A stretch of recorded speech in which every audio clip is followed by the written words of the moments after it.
जोहार झारखंड में ही coaching centre में आप सभी विद्यार्थियों का बहुत बहुत हार्दिक स्वागत करता हूं। और आज हम लोग झारखंड की अर्थव्यवस्था का अध्ययन करेंगे। झारखंड की अर्थव्यवस्था के अंतर्गत झारखंड में खनिज संसाधन का अध्ययन करेंगे और आज बहुत ही बेहतरीन ढंग से सोना के बारे में, गोल्ड के बारे में उतनी जानकारियां इकट्ठा करेंगे जितना कि अपने को किसी भी झारखंड राज्य से संबंधित प्रतियोगी परीक्षा की तैयारी करने में उपयोगी साबित होने वाला है। प्यारे दोस्तों, झारखंड की अर्थव्यवस्था का यह 12वां नंबर वीडियो सेशन है। इसके पहले 11 वीडियो सेशन अपलोड कर दिए गए हैं। सभी वीडियो सेशन आपको झारखंड की अर्थव्यवस्था के अंतर्गत मिल जाएगा। अपने प्यारे यूट्यूब चैनल में ही कोचिंग सेंटर पर जाकर सर्च कर सकते हैं। प्यारे दोस्तों, चलिए मैं फिर मानचित्र पर भी आऊँगा और आपको बताऊंगा कि झारखंड में सोना कहां कहां से प्राप्त किया जाता है। सभी बातें होंगी इस वीडियो सेशन में। जो भी बातें कही जाएंगी उसका एक प्रॉपर नोट्स बनाकर डिस्क्रिप्शन में भी डाल दिया जाएगा, वहां से आप लोग नोट्स को बना लेंगे। इसके पहले जितने भी वीडियो सेशन अपलोड किए गए हैं झारखंड की अर्थव्यवस्था के अंतर्गत, उन सभी का लिंक भी आपको डिस्क्रिप्शन में मिल जाएगा। तो प्यारे दोस्तों, चलिए वीडियो सेशन को आरंभ करते हैं और बहुत ही बेहतरीन ढंग से सबसे पहले हम लोग ये जानते हैं कि सोना जो है यह अलौह धात्विक समूह का खनिज है। अलौह धात्विक समूह का खनिज है। मैंने आपको बताया था खनिज को हम लोगों ने 3 वर्गों में बांटा हुआ है। पहला धात्विक खनिज, दूसरा अधात्विक खनिज और तीसरा ऊर्जा खनिज। और धात्विक खनिज को 2 उप वर्गों में बांटा गया है। पहला लौह धात्विक खनिज और दूसरा अलौह धात्विक खनिज। तो यह अलौह धात्विक समूह का खनिज है। चलिए प्यारे दोस्तों, हम लोग बात को आगे बढ़ाते हैं और ये जानने का कोशिश करते हैं कि झारखंड में सोना जो है वह 2 अवस्थाओं में प्राप्त होती है।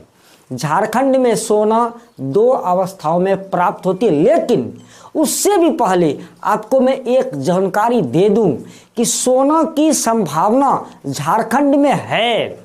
सबसे पहले ये बातें किसने बताई थी? किसने बताई थी कि झारखंड में सोना की संभावना है? तो दोस्तों, बिल्कुल भी ध्यान से इन चीज़ों को आप लोग को देखना है, बिल्कुल भी ध्यान से, क्योंकि ऐसे प्रश्न जरूर बनते हैं कि सन 1838 ईस्वी में छोटा नागपुर के पहले राजनीतिक प्रतिनिधि, सन 1838 ईस्वी की बात हो रही है, छोटा नागपुर क्षेत्र के पहले राजनीतिक प्रतिनिधि जिनका नाम जॉन ओस्ले था। तो जॉन ओस्ले ने बताया था कि सिंहभूम क्षेत्र के हीराकुंड में सोने की संभावना है। बिल्कुल भी इस सेंटेंस को आपको भूलना नहीं है कि जॉन ओस्ले ने यह बताया था कि सिंहभूम क्षेत्र के हीराकुंड में सोने की संभावना है, जब 1838 ईस्वी में छोटा नागपुर के पहले राजनीतिक प्रतिनिधि जॉन ओस्ले साहब ने ये बातें बताई थी 1838 ईस्वी में। प्यारे दोस्तों, चलिए अब मैं जो बोल रहा था इन चीज़ों को आपको भूलना नहीं है। जॉन ओस्ले का नाम आपको भूलना नहीं है, 1838 ईस्वी का भी नाम आपको भूलना नहीं है, उसके बाद सिंहभूम क्षेत्र का भी नाम नहीं भूलना है और हीराकुंड भी आपको भूलना नहीं है। बिल्कुल भी इंपॉर्टेंट बातें मैंने आपको बताई है। चलिए अब मैं जो बोल रहा था कि सोना जो है, सोना दोस्तों अपने झारखंड में दोनों ही अवस्थाएं में पाई जाती है। तो वो 2 अवस्थाएं कौन कौन सी है? तो सबसे पहले आपको ये बात पहले जानना होगा कि सोना की प्राप्ति झारखंड में कैसे किया जाता है। तो दोस्तों देखिए, सोना की प्राप्ति जो है ना वह एक तो चट्टानों से भी किया जाता है और नदियों की बालू वाली मिट्टी से भी किया जाता है। चट्टानों से भी सोना की प्राप्ति होती है और नदियों में जो बालू वाली मिट्टी होती है उसमें से भी, बालू के जो कण होते हैं उसमें से भी सोना की प्राप्ति की जाती है। तो ये दो अवस्थाओं से सोना की प्राप्ति की जाती है। जो चट्टानों से जो सोना की प्राप्ति की जाती है उसे हम पठारी सोना कहते हैं, और जो बालू की मिट्टी से, बालू की रेत से, नदियों की रेत से जो सोना की प्राप्ति होती है उसे हम मैदानी सोना कहते हैं। तो पठारी सोना भी झारखंड में उपलब्ध है और मैदानी सोना भी झारखंड में उपलब्ध है।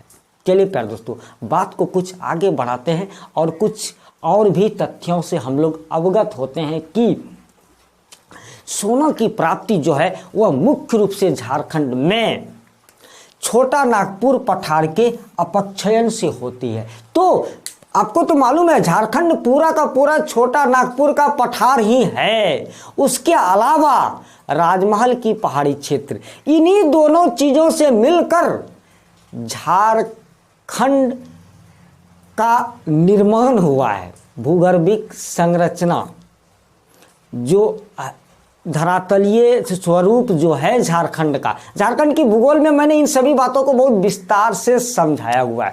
तो छोटा नागपुर के पठार का जब अपक्षयन होता है, जब अपक्षयन होता है तो वहां से सोना के कण, वहां से सोना के कण निकलते हैं और कहां कहां पर जाकर फैलता है प्यारे दोस्तों।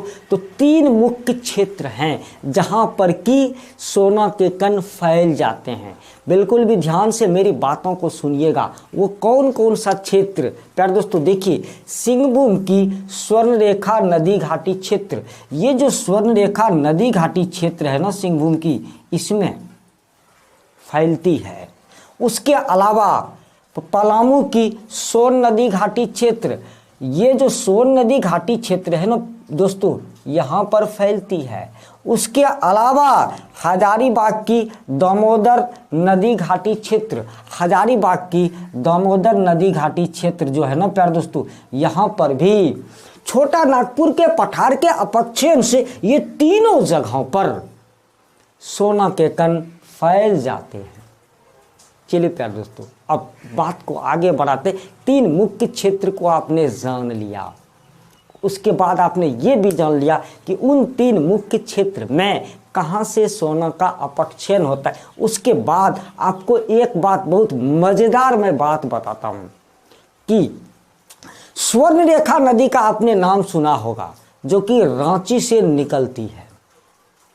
तो स्वर्णरेखा नदी, स्वर्णरेखा, स्वर्ण नाम कैसे पड़ा? एक और नाम है उसका सुवर्ण। वो नाम कैसे पड़ा? क्योंकि स्वर्णरेखा नदी के बालू के कण में, बालू के कण में सोना की प्राप्ति होती है। बालू के कण से सोना की प्राप्ति होती है, उसमें सोना के कण भी छुपे रहते हैं, मिले हुए रहते हैं। तो रांची में ही एक जगह है पिठोरिया, रांची में एक जगह है पिठोरिया। तो पिठोरिया में जो स्थानीय लोग हैं ना, पिठोरिया के जो स्थानीय लोग हैं वहाँ के, वो लोग स्वर्णरेखा नदी की बालू से, स्वर्णरेखा नदी की रेत से सोना की प्राप्ति करते हैं। कोई रोकने वाला नहीं, कोई तो मेरा घर है भाई, मेरे घर के बगल से स्वर्णरेखा गुजर रही है, मैं ऐसे छान छान छान छान के बालू की प्राप्ति कर रहा हूँ। मतलब तो आपने समझ लिया कि रांची के पिठोरिया के स्थानीय लोगों के द्वारा स्वर्णरेखा नदी के रेत से सोने के कण प्राप्त किए जाते हैं। उसके अलावा दोस्तों, रांची के अलावा, ये तो रांची की बात हो गई, इसके अलावा सोना की उपलब्धता कहाँ कहाँ पर है? गढ़वा में भी है, हजारीबाग में भी, गुमला में, पूर्वी सिंहभूम में भी सोना की उपलब्धता है। ये तीनों क्षेत्र जो मैंने बताए इसी के आसपास में। प्यारे दोस्तों, चलिए, तो आपने देख लिया कि गढ़वा में भी सोना की उपलब्धता है, फिर उसके बाद हजारीबाग में भी सोना की उपलब्धता है, गुमला में भी सोना की उपलब्धता है और पूर्वी सिंहभूम में भी सोना की उपलब्धता है। उसके बाद हम लोग एक चीज को समझते हैं प्यारे दोस्तों, कि स्वर्ण रेखा नदी घाटी क्षेत्र की ही एक मैं बात करना चाहता हूँ कि Hindustan copper limited, Hindustan copper limited, तो हिंदुस्तान कॉपर लिमिटेड का एक प्लांट है। वो कहाँ पर है प्यारे दोस्तों? मऊ भंडार कॉपर प्लांट घाटशिला में है। घाटशिला में, घाटशिला, और आपको मालूम है घाटशिला कहाँ पर है? पूर्वी सिंहभूम में। पूर्वी सिंहभूम में घाटशिला, ये पूर्वी सिंहभूम है। तो पूर्वी सिंहभूम में घाटशिला में मऊ भंडार कॉपर प्लांट है, जहाँ पर कि सोना का शुद्धिकरण किया जाता है। मतलब कि बालू के रेत से, चट्टानों के छोटे छोटे कण से सोना को प्राप्त किया जाता है, वहाँ पर उसका शुद्धिकरण किया जाता है। और ये तो सेकेंडरी बात हो गई। अब आप प्राथमिक बातों को समझिए कि तांबा के उप उत्पाद के रूप में सोना की प्राप्ति मऊ भंडार कॉपर प्लांट से किया जाता है। इन चीज़ों को आपको याद रखना है कि सोना की जो प्राप्ति की जाती है वह तांबा के उप उत्पाद के रूप में किया जाता है। तांबा के उप उत्पाद रूप में किया जाता है, क्योंकि आपको मालूम है HCL का काम जो है ना प्यारे दोस्तों, हिंदुस्तान कॉपर लिमिटेड का काम, वह तांबा का ही शुद्धिकरण करता है। अयस्क से तांबा को शुद्ध करता है। तो इसको एक और काम दे दिया, चलो भाई तुम तो तांबा का शुद्धिकरण करते हो, तांबा को निकालते हो अयस्क से, तो एक काम और करो, सोना को भी निकालने का काम करो। तो इन्होंने क्या किया, घाटशिला में एक फैक्ट्री ही डाल दिया कि भाई चलो स्वर्ण रेखा नदी उधर से गुजरती है, उधर के ही रेत को निकाल के उससे हम सोना को मतलब कि उससे निकाल लेंगे, छांट लेंगे, प्राप्त कर लेंगे।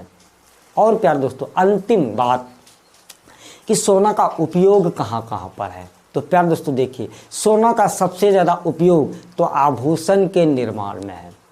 सभी के घरों में महिलाएं आभूषण पहनती है, लड़के मर्द लोग जो होते हैं वो अंगूठियां पहनते हैं, औरतें भी अंगूठियां पहनती हैं। तो आभूषण निर्माण में, गहनों के निर्माण में सोना का ज़बरदस्त उपयोग किया जाता है। उसके अलावा प्यारे दोस्तों गहना के निर्माण के अलावा सिक्का में भी, वो जो सिक्के जो होते हैं ना कॉइन्स, तो सिक्कों में भी सोना का उपयोग किया जाता है। उसके अलावा प्यारे दोस्तों आप देखिए विद्युत लेपन में भी सोना का उपयोग किया जाता है। स्वर्ण पत्र को चढ़ाने में भी सोना का उपयोग किया जाता है। चीनी उद्योग में भी सोना का उपयोग किया जाता है और औषधि निर्माण में भी सोना का उपयोग किया जाता है। बड़े बड़े लोग, अमीर लोग, अरबपति खरबपति लोग अपने घर की दीवारों में भी सोना के चदरा चढ़ाते हैं, सोना के वो लेप लगाते हैं। वो उनकी बातें भाई, साधारण बातें ये सभी नहीं। तो सोना का बहुत ज़बरदस्त उपयोग है। प्यारे दोस्तों उम्मीद करूँगा वीडियो सेशन आपको बहुत अच्छा लगा होगा। ज्ञान की सारी बातें आपको समझ में आई होंगी। जिन सभी विद्यार्थियों ने इस वीडियो को देखा बहुत बहुत धन्यवाद देता हूँ। जय हिंद, जय झारखंड।